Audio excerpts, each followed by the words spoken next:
A very good morning, my dear students. Let's continue the chapter called Magnetism and Matter.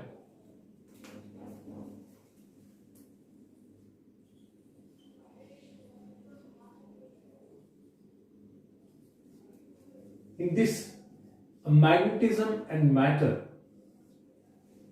today's topic is about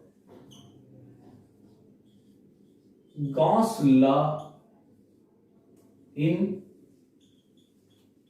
magnetism, and a majority of the today's concepts will be based on Earth's magnetism. What is this? Earth's magnetism. Let's start the Gauss law in magnetism. Before that, in electrostatics,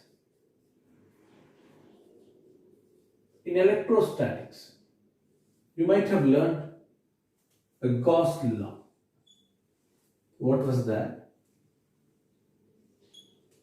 Surface integral of E bar dot ds bar is equal to Q by epsilon. What is this Q here? Here Q is the charge enclosed. I hope you could recollect the previous things. Where epsilon naught, which is permittivity in free space, and which is, let me write this, a permittivity in free space, and its value also I can write 8.85 into 10 raised to minus 12 Newton minus 1, meter minus 2, Coulomb square. Alright? So the most important part here is charge enclosed. This Q is a charge enclosed. What does it mean here? If you take a surface integral of the electric field E bar over a closed surface S bar is equal to 1 by epsilon naught times of charge enclosed. Again, I am telling you, I am not going to write here, listen to me carefully.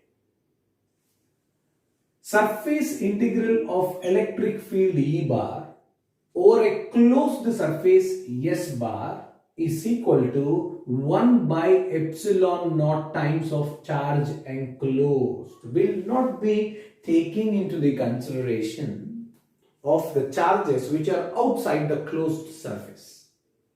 But outside the charges and inside the charges, because of those charges, electric field we will be considered. Okay. Clear? Now, this is the Gauss law in electrostatics. Here, one more thing you should understand. Imagine there is a closed surface here, and I have considered the dipole minus Q and plus Q. There is a dipole is considered here. Now the question is, according to the Gauss law, what is closed integral E bar dot ds bar in this case? Tell me. What is the net charge enclosed here? Plus Q minus Q. Net charge. Charge is a scalar quantity. Okay. What is the net charge here? Plus Q minus Q by epsilon naught. It is 0. Alright. Clear? Electric flux due to the dipole is 0. Electric flux linked with a closed surface because of this dipole will be 0. I am just writing the same here. Electric flux linked with a closed surface due to the dipole is 0. Understand? So why we have discussed this, you will understand now here.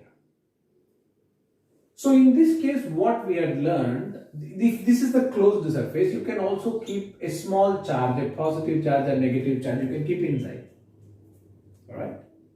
Now, come back to the Gauss law in magnetism.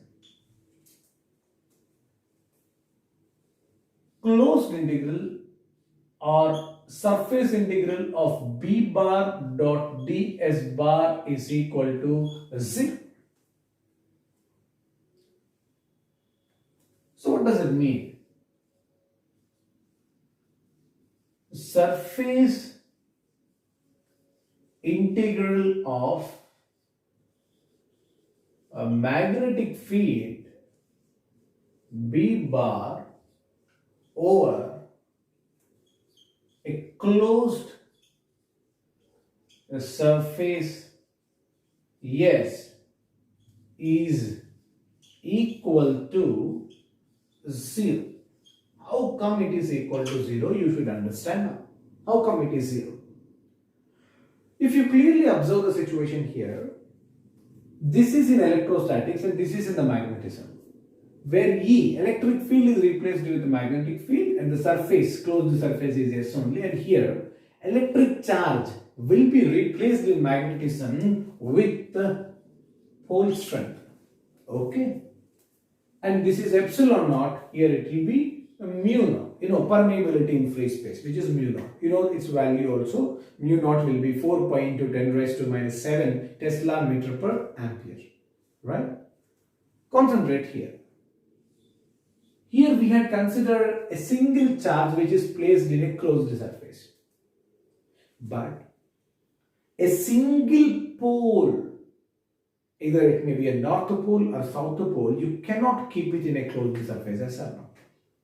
Because monopole nature of a magnet will never exist, right? The concept of monopole will never exist because dipole nature will be there for a magnet. So for that, as we could not keep this a single pole in a closed surface, it will be 0. And why it will be 0? Look at this, a small diagram, the closed surface. So there is a magnet, a dipole. So this is south pole and north pole. It will be minus m and it will be plus m. It is similar to this case, isn't it? Electric flux linked with a closed surface due to dipole is 0. Magnetic flux linked with a closed surface due to the magnetic dipole will be 0. Because, first, before going to that, and concentrate here. Closed integral of b bar dot ds bar is how much here? So it will be magnetic net pole strength. What is the net pole strength here? M minus m. It is 0 by epsilon naught, which is 0. Will you agree with this? So that is called Gauss law in magnetism, right? This is the statement. And the same statement I can also write here. Magnetic flux linked with a closed surface. Magnetic flux linked with a closed surface due to the magnetic dipole is 0. One more point I'll tell you. Listen. Why it is 0? Because, north pole, the magnetic field lines comes out, and towards the south pole they move, and inside also they move. It's so simple. How many magnetic field lines will be coming out of the magnet, and same amount of field lines will be coming inside the magnet? Or you can also say that how many magnetic field lines are coming out of the surface, out of the closed surface, the same amount of the magnetic field lines will be entering into the closed surface. So the net flux will be 0. Understand? That's the reason magnetic flux linked with a closed surface due to the dipole will be 0. Is it clear? I hope you understand the point. It's so simple. The only thing you should understand here is this one.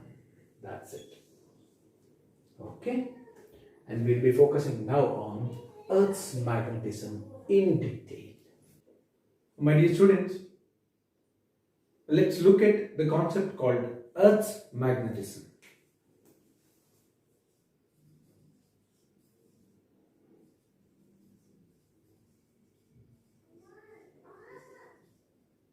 here. So the first thing we should focus on the statement called Earth behaves as a huge magnet, huge bar magnet actually. So you may get a question, how and why? So let's answer this. How Earth behaves as a huge bar magnet and why? So there is a proof here. I'm talking about a widely accepted theory, because still the research is going on this concept called Earth's magnetism. There's no conclusion is given yet. So that's the reason I have considered the widely accepted theory to make you understand Earth's magnetism in detail. How Earth is behaving as a huge. Imagine if you hang freely a bar magnet in this way, right? So this is the point.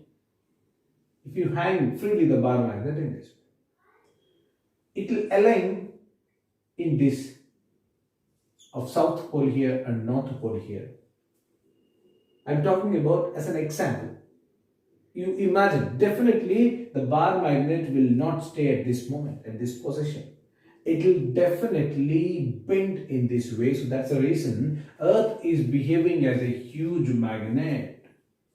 Otherwise, without the magnetic field, it will not tilt in this way. If there is no magnetic field, so definitely it will be as it is. So that's a proof. And number two, why this is behaving as a huge magnet? There are so many theories as I told you just now. So the theory, what we are considering is inside the Earth. So inside the Earth, there is a molten charged fluid is available inside the Earth. Molten charged fluid is available. As the Earth is rotating about its own axis, this is a charged fluid, right? So the charges are moving. Charges are moving means there is a current develops here. Because of this current, so there is a magnetic field will generate. I hope you got the point here. Current carrying wire will produce a magnetic field around it. The same thing goes here. Understand? So this is why the Earth behaves as a huge bar magnet, and this is how we can imagine that Earth is behaving as a huge magnet. Right? Clear?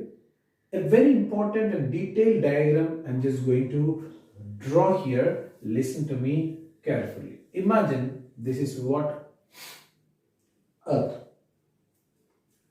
We all know that, forget about the magnetism and rest everything. So we know there will be a geographic north and the geographic south. And this is the axis is called geographic axis.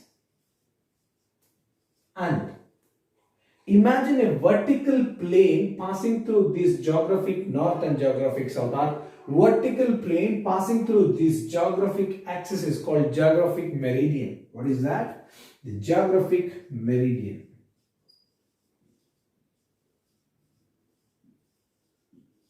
Geographic meridian. Now, look at the situation. Earth is considered as a huge magnet. See how I have drawn here. If you hang a freely a bar magnet, it will be tilted in this way, right? It will come into the final position in this way. The same position I am just drawing here. Look at this interesting part.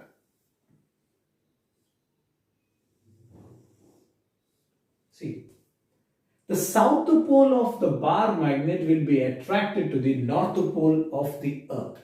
Geographic north. North pole of the bar magnet will be attracted to the south pole of the geographic south. Right? Now, look at this. This is called the magnetic axis. What is it called? A magnetic axis. Same thing. A vertical plane passing through this magnetic axis. Imagine there is a vertical plane passing through this magnetic axis is called magnetic meridian. What is it called? A magnetic meridian. Understand? A magnetic meridian.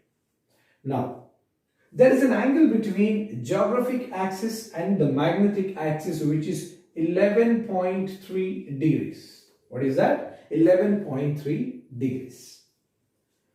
Now, the pole close to south pole of the bar magnet is called a magnetic north because this is the northern part. Understand? That's why it's called magnetic north. No, do not get confused with this magnetic north and the north pole of a magnet. Okay? Clear? Now, so this other one is called a magnetic south. Clear? Magnetic south. Now, we know according to the geography, and this is called equator for our earth. So this is called a geographic equator. What is it called? A geographic equator.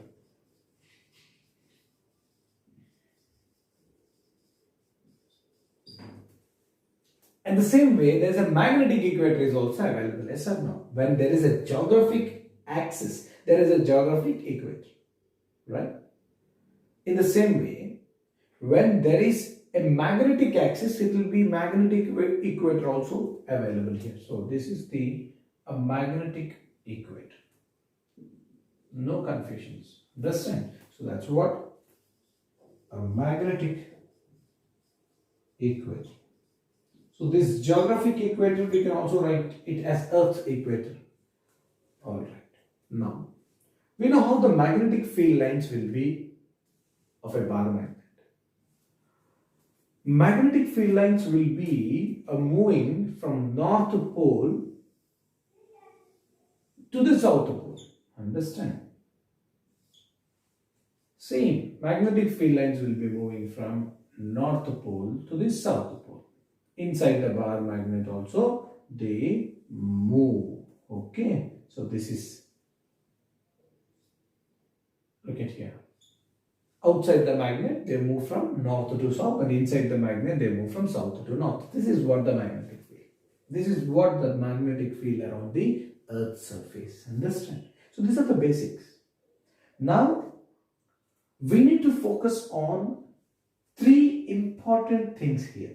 Three important things which are called, carefully see, three important elements related to Earth's magnetism. Three important elements. And number one, it's about magnetic declination.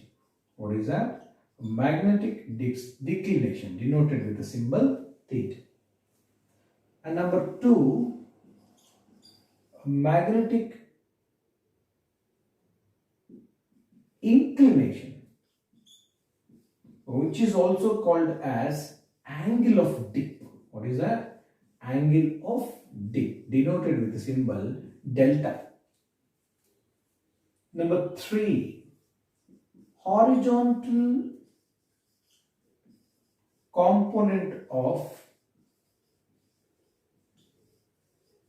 Earth's magnetic field.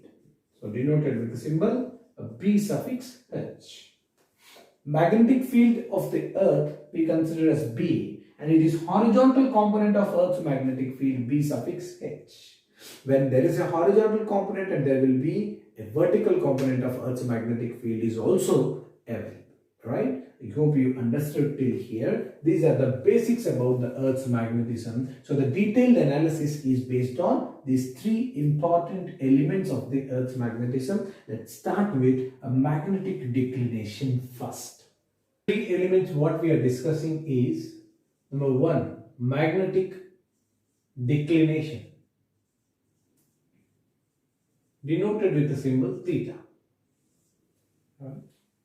So this is just an angle between a magnetic axis and a geometric axis.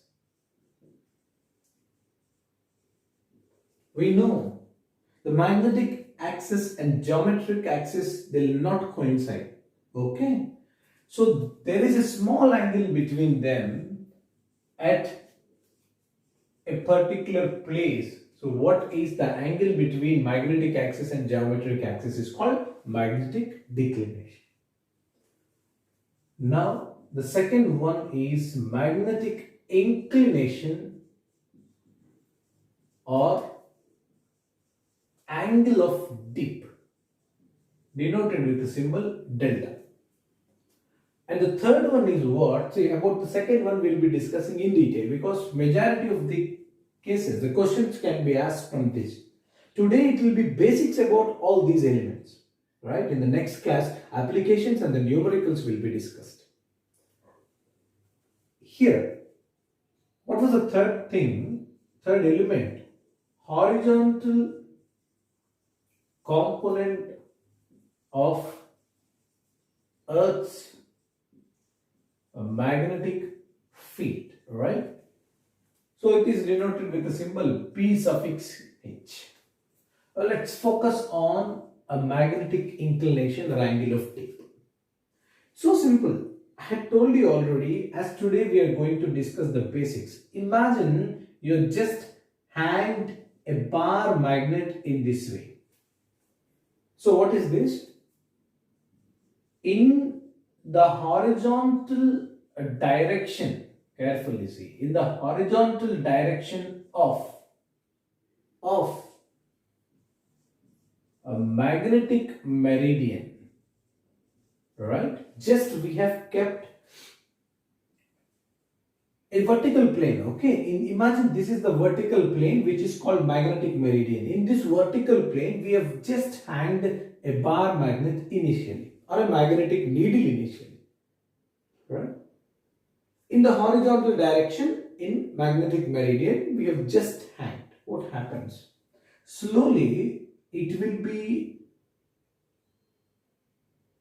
aligned and comes to rest in this position. So this is called the resting position of a bar magnet here. A resting position. You know, in which direction this bar magnet will come to the rest? So imagine it's the south pole and north pole, and see, finally south pole and north pole will come here. In which direction it comes to rest, you know? So in the direction of a net magnetic field. So we know a magnetic needle will be influenced by the net magnetic field, right? In the net magnetic field direction, it will be aligned. So this is what the net magnetic field direction. Alright. So there is an angle between this. This is called dip. What is it called? Dip. This is the initial position. So now it is dip in this angle. The angle between, so the final rest position and the horizontal direction of in the magnetic meridian, what we have kept initially, and the final rest position. This is the angle called angle of dip. What is it called? Angle of dip. So let me write the angle of dip conditions here. This angle of dip will be 90 degrees. This place to place it will be varies. The experimental values I am writing here. The angle of dip will be 90 degrees at the magnetic poles. I am not talking about geometric poles, magnetic poles. So this angle of dip value will be 0 degrees at a magnetic equator. Remember, the experimental values I have drawn here. So the very important values while solving the numericals. At magnetic poles, the angle of dip or magnetic inclination will be 90 degrees. At magnetic equator, it is 0 degrees. Let's come to the concept called horizontal component of Earth's magnetic field. It's simple here. At the same diagram, I'm just going to take here, same diagram. So this is what the horizontal direction in which I have just kept the bar magnet, and this is what a final resting position. So imagine this is called the final Earth's magnetic field. So because of the Earth's magnetic field only, it is coming to the rest in this direction. That's called Earth's magnetic field, right? So I'm writing here, what is this B here? Earth's magnetic field. That's a final one. So now this can be resolved into the two, because magnetic field is a vector quantity. This vector can be resolved into the two components, and this is one component here, so that's called horizontal component, and this is called the dip angle, and this is the vertical component, and V. Okay, so BH is horizontal component of Earth's magnetic field, B. So B suffix V is a vertical component of B. Clear?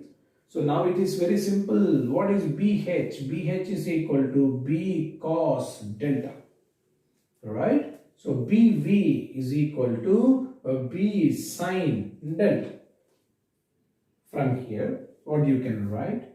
A BH square plus BV square, if I want to write it, and it will be a B square cos square alpha, delta, plus B square sine square delta, and this is B square. If you take common, cos square alpha plus sine square alpha will be there, cos square delta plus sine square delta will be there, it will be B square. So BH square plus BV square is B square. So what I can write, B is equal to square root of BH square plus BV square. So this is one of the important equation while solving the numericals. Okay. You can also take one more equation here. So what is that? Let's divide this BV by BH. So what is this? BV, B sine delta, BH, B cos delta, B cancel, and it will be a tan delta. This is also an important equation. Alright. Now, so we need to focus on horizontal component of Earth's magnetic field. Let's focus on horizontal component of Earth's magnetic field. Right. Look at here. At poles, horizontal component of Earth's magnetic field at poles, because horizontal component is depending on this delta value. Delta value varies from place to place, I told you. So at poles, your delta value will be 90 degrees, and that will be horizontal component will be 0, because cos 90 will be 0. Right. At the poles, what will be the vertical component? And let's check. Vertical component will be B sin 90. Sin 90 is 1. This is. At poles, there won't be any horizontal component, only vertical component, and that vertical component is also equal to Earth's magnetic field. Understand? Clear? Let's focus at a magnetic equator. I am not talking about geographic equator, magnetic equator only. The delta value will be 0 degrees. So then here horizontal component, so B cos 0 degrees will be B, and vertical component will be C. So B sin 0 will be 0. Here exactly reverse. At the magnetic equator, there will not be no vertical component, and there will be only horizontal component, and that is equal to Earth's magnetic field. Is it clear? My dear students, and this is how the basics of the Earth's magnetism will be discussed. And look at the few basic numericals related to today's session, my dear students. The ratio of horizontal component to the resultant magnetic field. Right? First, BH is equal to B cos delta. BV is equal to B sin delta. So where delta is angle of dip, delta is what? Angle of dip, and B is resultant magnetic field of the earth. The ratio of horizontal component to the resultant magnetic field, right? BH by B is equal to 1 by root 2 at a particular place. It is 1 by root. Question is, what is the angle of dip? Okay, so what is the angle of dip? So simple. What is BH? Let's write here. B cos delta by B, which is equal to 1 by root 2. I hope you got the answer. Cos delta is 1 by root 2. Then I can write delta is 45 degrees. Questions can also be asked in this way. Another kind of questions. Given horizontal component of Earth's magnetic field is root 3 times the vertical component of Earth's magnetic field, then find your angle of dip at that particular place. Then write it. So B cos delta, which is equal to root 3 B sine delta. Okay. So then B cancel. So this root 3 comes here, it will be 1 by root 3 and this will be a sine delta by cos delta. So what is 1 by root 3? Tan delta. Tan delta is 1 by root. Right? So what is delta in this case? So delta will be equal to 60 degrees. Okay? 60 or 30.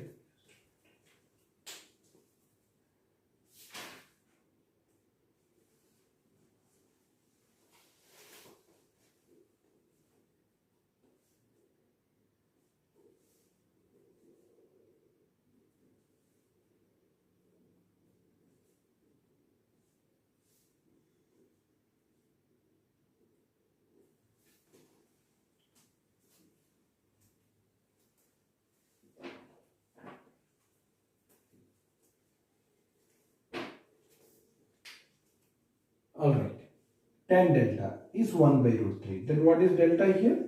30 degrees. Okay. Let's see another question. Calculate B at a place where delta is 60 and BH is 0.3 Gauss. We know BH, which is equal to B cos delta. What is that? B we need to find out, right? So substitute a 0.3 B cos 60. Cos 60 will be 1 by 2. Then the B will be a 0.6 cos. Right? As angle is given, they may ask you find BV. It is B sine delta. BV is equal to B we got from here 0.6 into sine 5, sine 60 degrees. It will be root 3 by 2. So this is 2 0.3s. So BV will be 0.3 into root 3 cos. This way questions will be asked, right? So let's discuss more applications based on these 3 elements related to Earth's magnetism in the next class.